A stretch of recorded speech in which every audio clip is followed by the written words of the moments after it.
Nesse ambiente abençoado, a palavra de Deus é pregada com responsabilidade e muita graça.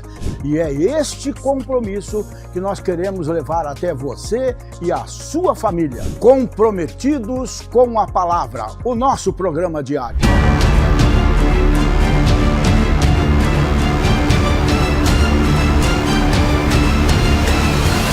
No capítulo 92 do livro de Salmos, o verso 12 diz assim: o justo florescerá como a palmeira. Em outra versão fala a tamareira. Crescerá como o cedro no Líbano. Os que estão plantados na casa do Senhor florescerão nos átrios do nosso Deus. Na velhice ainda darão frutos, serão viçosos, florescentes, para anunciarem que o Senhor é reto, o Senhor é justo. Ele é a minha rocha e nele não há injustiça. Amém? São textos, os textos bíblicos são todos extraordinários. Assente-se nesse mesmo espírito. E acredite, não tem nada escrito na tua Bíblia que não seja merecedor da tua atenção, de você parar. Nunca se conforme. Eu sou assim, por isso que a minha Bíblia é risco para tudo quanto é lado, né? Tem alguma palavra difícil? Eu vou ver o que é, escrevo ali. Porque tem palavras nas escrituras que, sinceramente, né, é coisa do tempo da onça, né? Mas são palavras daquele tempo, que tem palavras paralelas hoje, que dizem a mesma coisa, mas que nós entendemos com mais facilidade. Por isso, não passe batido. Não passe batido na tua Bíblia quando você não entende uma palavra. Hoje quem tem o Google é uma covardia, né? Você chega no... O que quer dizer isso? Ou então só bota o nome da palavra, tal. Tamareira. O que é a tamareira? É um pé de laranja. É isso? É um pé do quê? De tâmara. E não sei se você sabia disso, porque o Oriente, de um modo geral, nos ensina muito sobre alimentação. Aquele povo vivia no deserto. Então eles tinham, quando a gente vê, esses dias me fizeram essa pergunta no café: ô Rogério, mas aqueles 2 peixinhos que o menino entregou para Jesus já não estavam cheirando mal? Mas não era peixe que não fosse frito ou até desidratado, era peixe para comer no caminho, como o cowboy americano come, e eu amo aquilo. Meu Deus, cada vez que alguém vai para lá, eu peço que me traga uns pacotinhos daquilo, né? Aquela, tipo, para nós seria carne seca. Aquilo é uma delícia. Você põe no bolso, viaja 5, 10 dias do deserto afora e não estraga, porque já está salgado o suficiente, mas nutre. E a tâmara é um dos alimentos mais completos do mundo. Se você passar uma semana só comendo tâmara, você vai ficar melhor, por incrível que pareça, né? Ou inclusive os grãos, né? Como nós temos aqui, eu acho que o melhor grão do mundo, que é a castanha do Pará, né? Mas todos os outros, as nozes e assim por diante, são alimentos extraordinários, né? Então nunca despreze nenhuma palavra que está na Bíblia, porque toda palavra, toda coisa, vamos assim dizer, tem um objetivo. Deus não colocou, Deus não inspirou para colocar, por exemplo, a palmeira aqui, a tamareira, principalmente o cedro no Líbano, não é? Sempre são figuras muito fortes, né? O cedro, por exemplo, biblicamente significa força, significa grandeza, resiliência, porque é uma árvore de alta durabilidade, né? Resistência, significa também retidão espiritual, significa firmeza moral. A figura do cedro é impressionante. Se nós fôssemos falar sobre todos os significados bíblicos, nós ficaríamos aqui até meio-dia só citando coisas e não terminaríamos, né? Mas os cedros do Líbano, eles têm algo de extraordinário, que é onde eu quero fazer a conotação aqui, né? Se você andar por um bosque de cedros, você fatalmente vai sair de lá cheirando cedro. Como se você entrasse, hoje graças a Deus não existe mais isso, né? Tinha escritórios aí que a gente entrava, ficava 5 ou 10 minutos lá dentro, saía de lá todo mundo achando que você fumou uma carteira de cigarro inteiro, porque aquilo vinha na roupa, né? E o cedro é muito conhecido no Oriente justamente por isso. Entrou num bosque de cedro, fatalmente você vai sair perfumado de lá, né? E não à toa, entre as madeiras mais preciosas que Davi juntou para Salomão construir o templo, entre tantas, né? Entre tantas, o cedro sempre foi uma figura proeminente. Deus escolhendo o próprio cedro para o seu templo, para a sua casa, né? E tem textos nas Escrituras maravilhosos com respeito à igreja, e é isso que nós temos que entender. Por exemplo, em 45:8 de Salmos, diz assim: todas as tuas vestes exalam aroma de mirra e de aloés. Isso está falando da igreja, da noiva, a noiva ataviada, como diz a palavra de Deus, né? Ataviada também não é fácil, né? Mas enfeitada, preparada, né? E perfumada, né? Então aqui é uma figura que remete à própria igreja, a nós, né? O Espírito de Deus dizendo: todas as tuas roupas exalam perfume francês, perfume, hoje tem perfume melhor que o francês e bem mais barato, né? Que é o árabe, né? O árabe estão arrebentando no mercado com perfumes bons, né? Custando um terço do francês, que você só paga a marca, como muitas coisas na vida, né? Então, Deus falando da sua igreja, Jesus falando da sua noiva, né?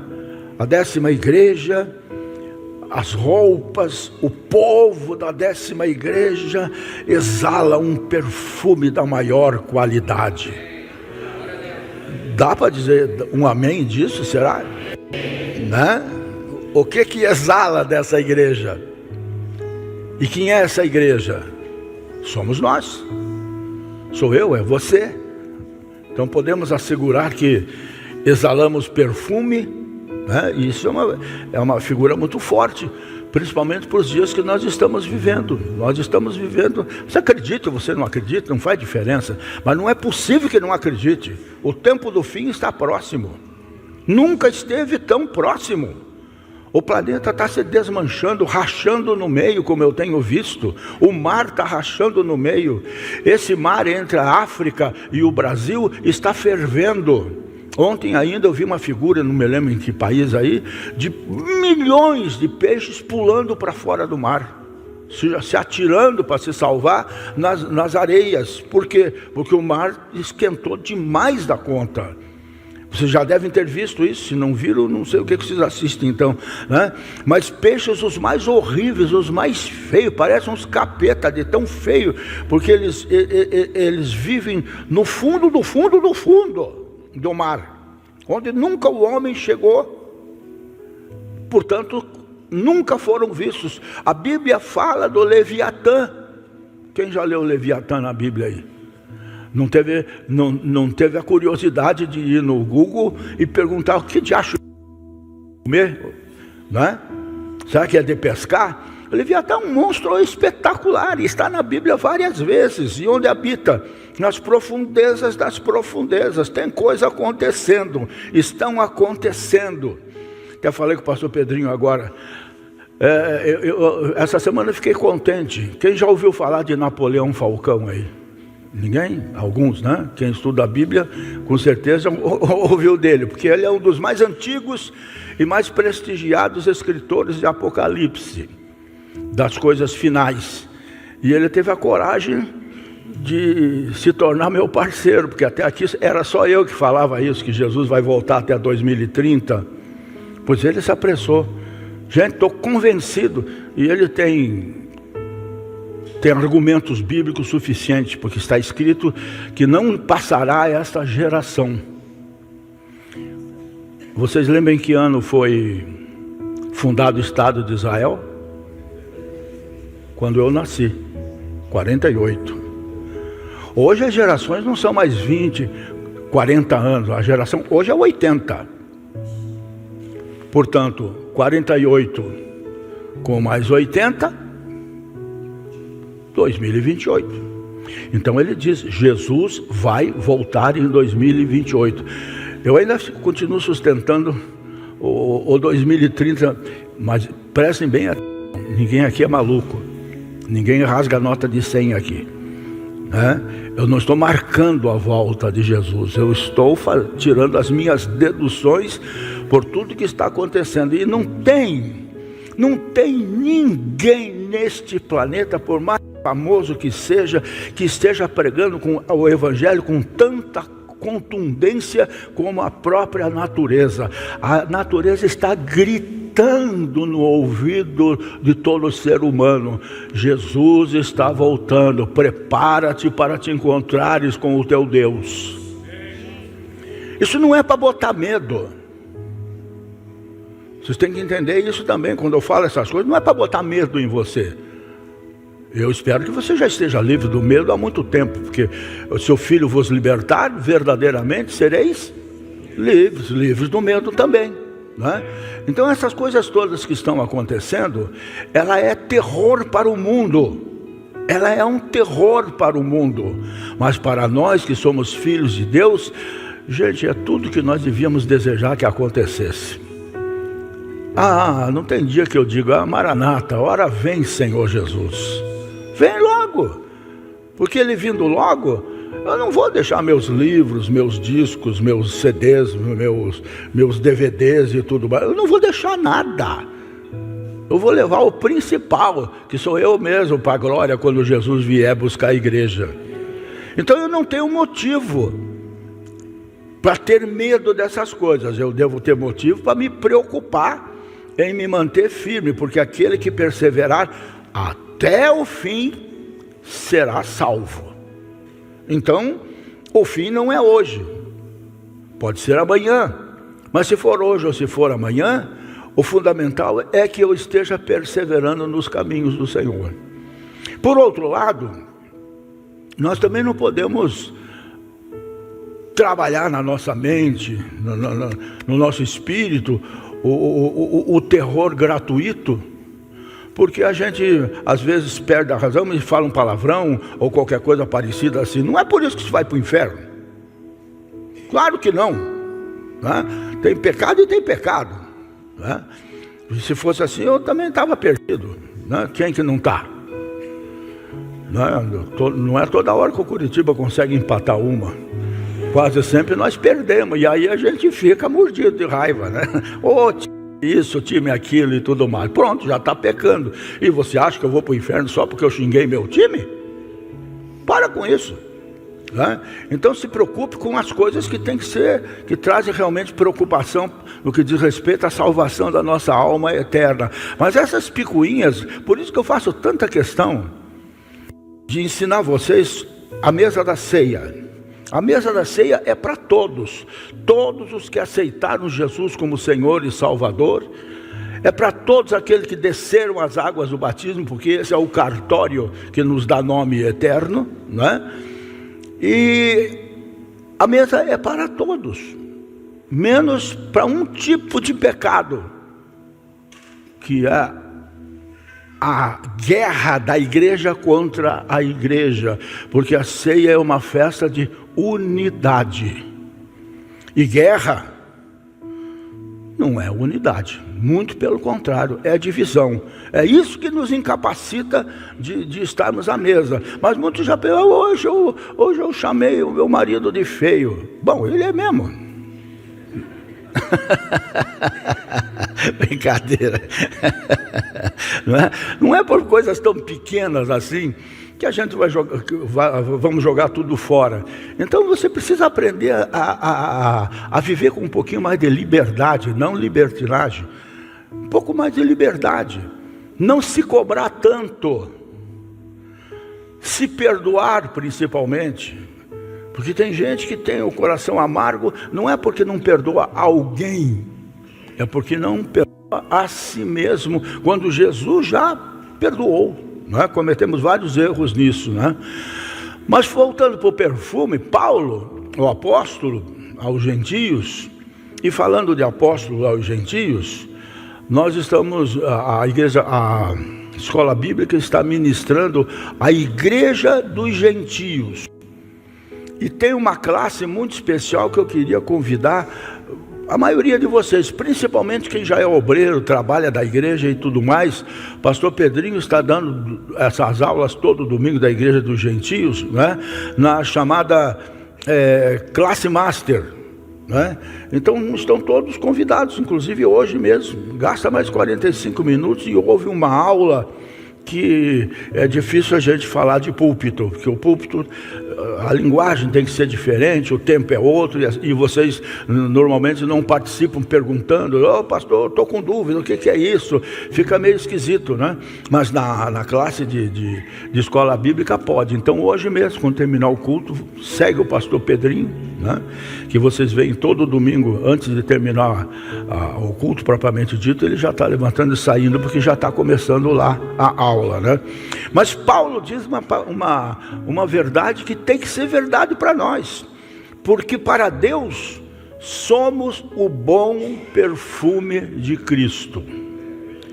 E o mundo, gente, desculpe as palavras pesadas, mas o mundo está apodrecido em todos os sentidos, em todas as áreas. Eu não consigo entender um amor tão grande desse Deus que deu seu Filho, dando oportunidade para esse mundo que, muito pelo contrário, eles querem, como certos bichinhos por aí, viver na lama, não aceitando o perdão, não aceitando o amor de Deus, né? Mas uma esperança que o mundo tem é a igreja. E volto a repetir, quem é a igreja? É você. A esperança do teu vizinho, a esperança do teu parente, a esperança do teu colega de trabalho, e assim por diante, é você. É você exalando o bom perfume de Cristo, porque eles estão cansados de mau cheiro. E esse mundo está cheirando mal há muito tempo, né? E a Bíblia fala muito, como eu já falei no começo aqui para vocês, do cedro. Quando se fala de perfume, são muitos, né?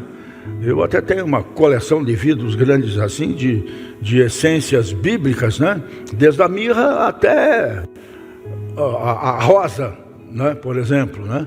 E são realmente perfumes assim, eu diria que são perfumes sobrenaturais, porque eles não são produzidos. E se são produzidos, quem produziu foi o nosso Deus através de plantas, de onde se extrai o óleo, de onde se extrai o perfume, né?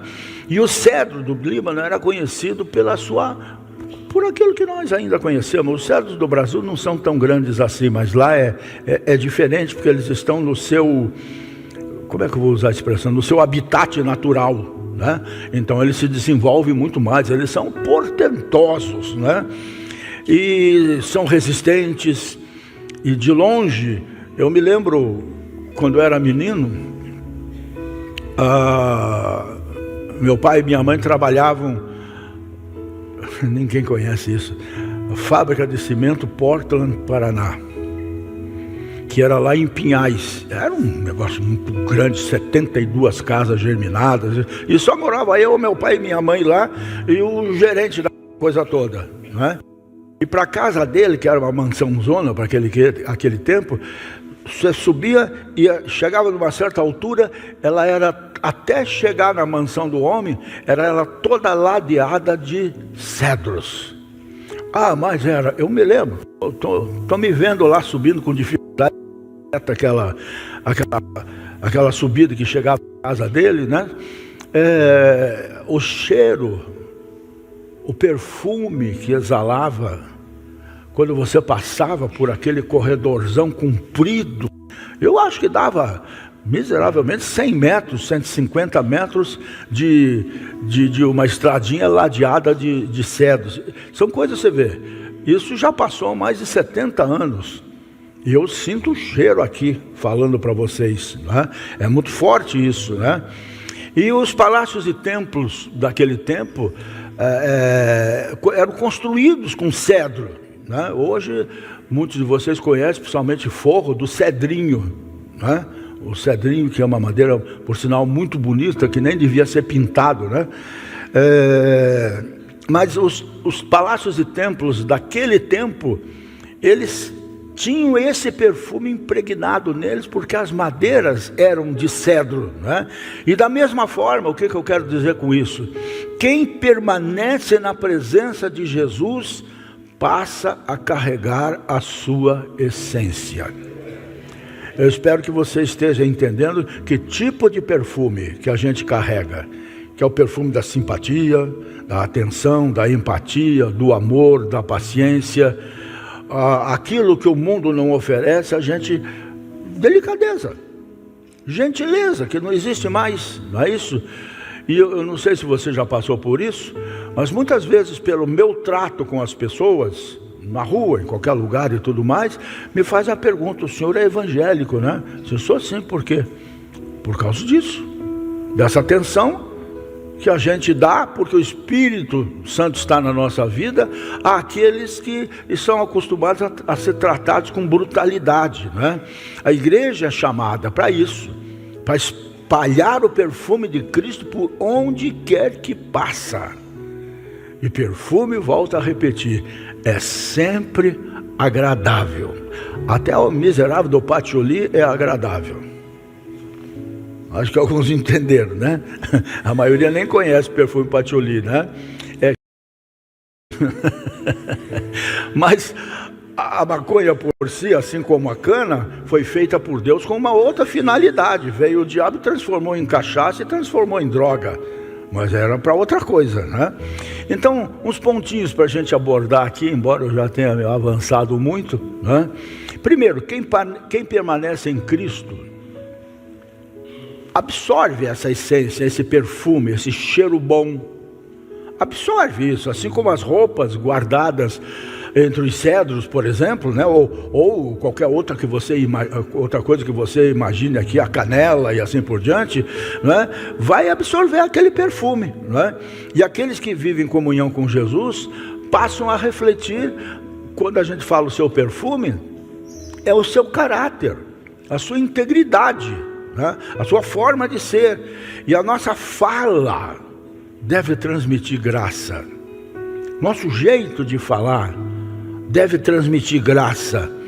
As nossas atitudes devem revelar um sentimento de respeito, de amor, né?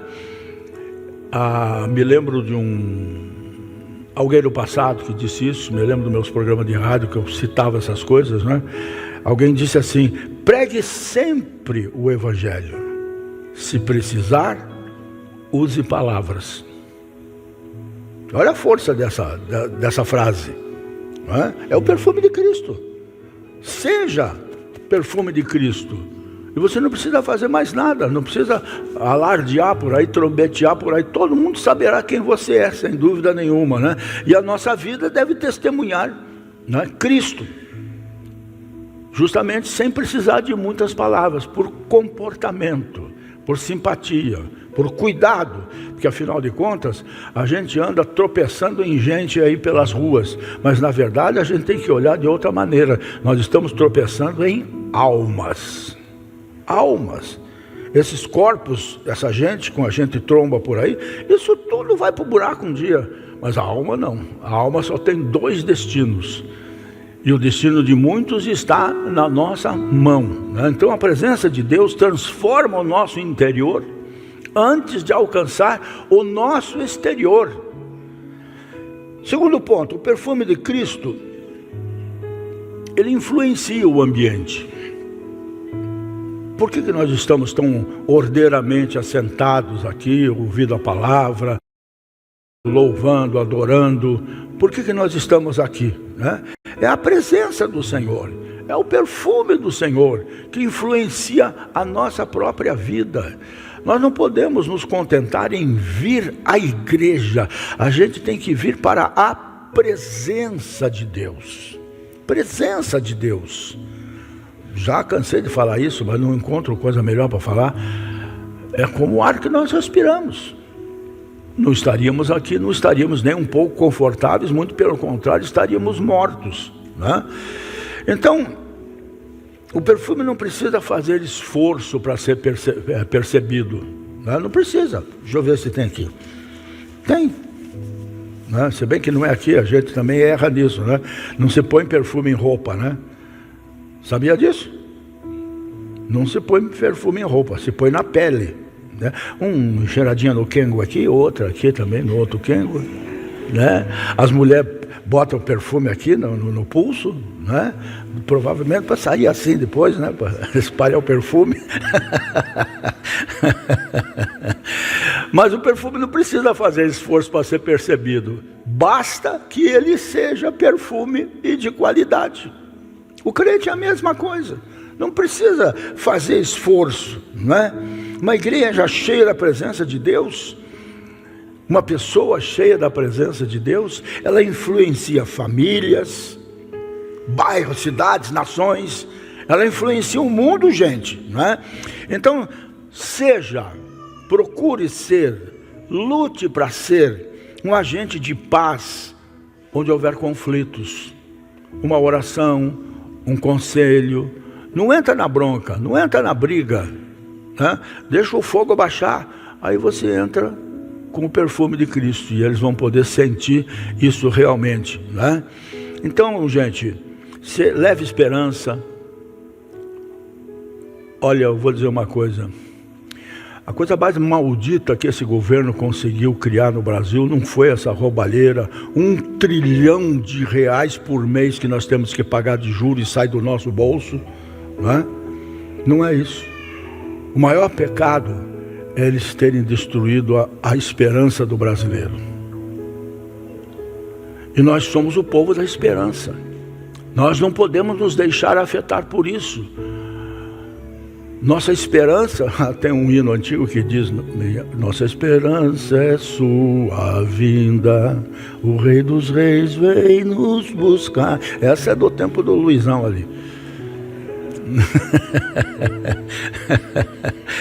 Então, gente, seja um agente de paz, leve esperança e demonstre misericórdia onde houver dor, e tenha a percepção que a maior dor hoje não é no corpo, é na alma, é na mente, é no coração. Por isso nós temos realmente a solução para essa gente. Um versículo bíblico já mudou a vida, transformou famílias inteiras ao longo dos milênios. E não mudou, porque o poder da palavra de Deus continua sendo o mesmo, se não for maior. E quando Cristo habita em nós, nossa presença leva vida aos ambientes. Eu não sei se você já ouviu isso de alguém, e era bom você se esforçar para ouvir de alguém. Eu já ouvi. Poxa, está vendo? O consultório estava vazio, a loja estava vazia, ele entrou, olha aí como é que está. Veio gente que nem formiga. É a presença não do Rogério, daquele que habita no Rogério, daquele que habita em você. Então um homem e uma mulher de Deus tem isso aqui hoje? Atrai o bem, atrai o conforto, atrai o ânimo. E você é esse agente, é o que Deus espera de cada um de nós, né? Eu me lembro que tem uma passagem, está lá em Lucas, o Cleófas e o outro, no domingo de manhã, voltando para sua aldeia, tristes, abatidos, derrotados, porque o seu Senhor Jesus tinha morrido na sexta, tinha sido enterrado, e junto com ele as esperanças daquela gente também foram enterradas. Estavam tudo apavorados, escondidos, que nem ratinho, que nem coelhinho, assustados em casas, em cenáculos, enfim, né? E eles vinham caminhando juntos, mas é aquilo que a palavra de Deus diz: onde estiverem 2 ou 3 reunidos no meu nome, estarei no meio deles. E eles vinham cabisbaixos, decepcionados, muito amedrontados, voltando para a sua aldeia, que era bem próxima, Emaús. E vinham caminhando e falando de Jesus. Você vê, fulano, olha, Cleófas, aquele homem fez isso, fez aquilo e tudo mais. E à medida que eles foram caminhando, de repente, não tinham se dado conta, olharam para o lado, tinha uma terceira pessoa caminhando com eles. E eles entraram na aldeia. E até ali, não se deram conta de quem estava caminhando com eles. Mas entra com a gente, né? Entra com a gente, já que chegamos até aqui, vamos tomar um café, vamos tomar um chimarrão junto, né? E Jesus entrou na casa. E quando se assentou, ao partir o pão, não foi o pão que se abriu, foi a cabeça daqueles dois cabeçaduras que se abriram. E Jesus então se revelou. E as esperanças deles voltaram. Porque conforme ele tinha prometido, aconteceu. Ele ressuscitou ao terceiro dia. Era o terceiro dia, era o domingo. Ele tinha recém-ressuscitado, vamos assim dizer, não é? E aí depois que Jesus foi embora, um olhou para o outro olhou para um. Mas como é que nós somos cabeçudos, né? Por acaso, ardia em nós o nosso coração quando ele falava sobre as Escrituras, sobre o plano de Deus?